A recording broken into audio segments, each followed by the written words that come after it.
Valomerabantsika tsy avindrehitra tsy ty talata fa 12 volana marsa ity misaotra an'Andriamanitra isika fa mbola afaka miaino ny teniny indray amin'izao maraina izao.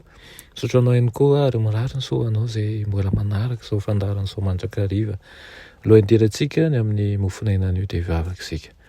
Iranay tsara indrindran-danitra mbola velom-pisaoranao izay satria mahatsiaro sambatra tokoa manana anao. Na dia misehatra zavatra sarotra ny ankamaroanay ankehitriny, ny fanahinao masina kosa dia mitaonanay mandrakariva, ny azonanao ary indrindra tsy tsahatra ny handinika ny teninao. Koa dia mangataka aminao izahay mba hiasa amin'ny fiainanay tsirairay avy ankehitriny, ka ry aokany ianao tokoa no herinay aminaran'i Jesosy. Amen. Raha teny mofinainantsika androany dia manao hoe tena ilaina indrindra ny miaika ny fahotana. Nalaina amin'ny Jaona 1:1-9 manao hoe raha miaiky ny fahotantsika isika dia matoky sy marina izy ka mamela ny fahotantsika sy manadio antsika ho afaka amin'ny tsy fahamarinana rehetra. Amen. Hoy ny apôstôly, koa mifamineke heloka ianareo ary mifampivavah mba ho sitrany ianareo. Hoy izy ny voasoratra ao amin'ny Jakoba. Ekeo amin'Andriamanitra ny fahotanao, izy no hany mamela an'izany ary mifaneke heloka ianareo.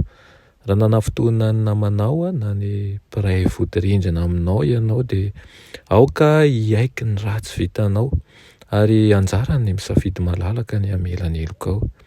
Rehefa izay dia tokony hitady ny famelan'Andriamanitra ianao satria ilay olona nampalelovinao dia fananan'Andriamanitra izy io. Ka raha manafotoana azy ianao dia nanota tamin'ny mpanao azy ihany koa.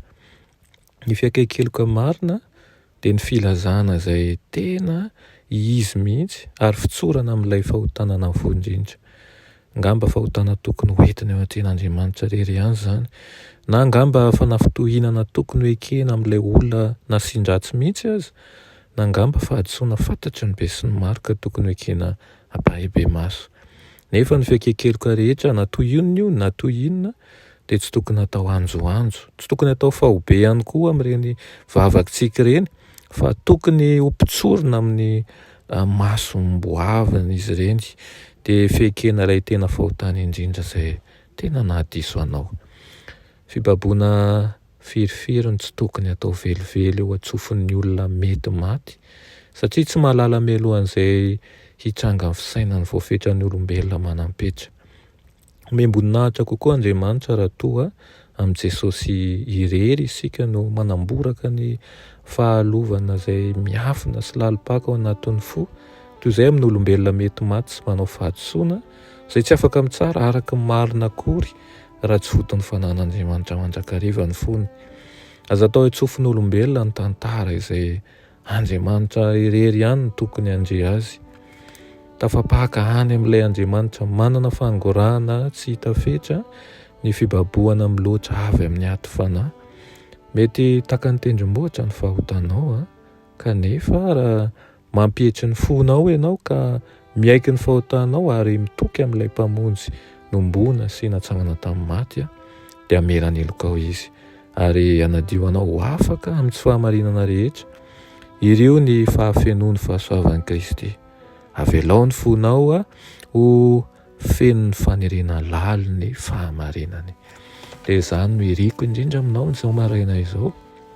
Vita famelan-keloka tanteraka amin'Andriamanitra. Vavaka isika. Raha dia mahalala tsara ny Andriamanitra mbola misaotra anao ny amin'izany teninao izany. Misaotra Tompo fa eo anelanay mandrakariva ianao ary miay anay. Mino sy matoky izay fa tsy very satria miaraka aminao. Miteza ianao mbolo aim-panahy tonga ny hamme ao anatin'ny fifamelan-keloka feno na amin'izay sam'izay na amin'izay sy ianao. Ka ho aoka ho ianao irery ihany no hitokianay. Anaran'i Jesosy. Amen.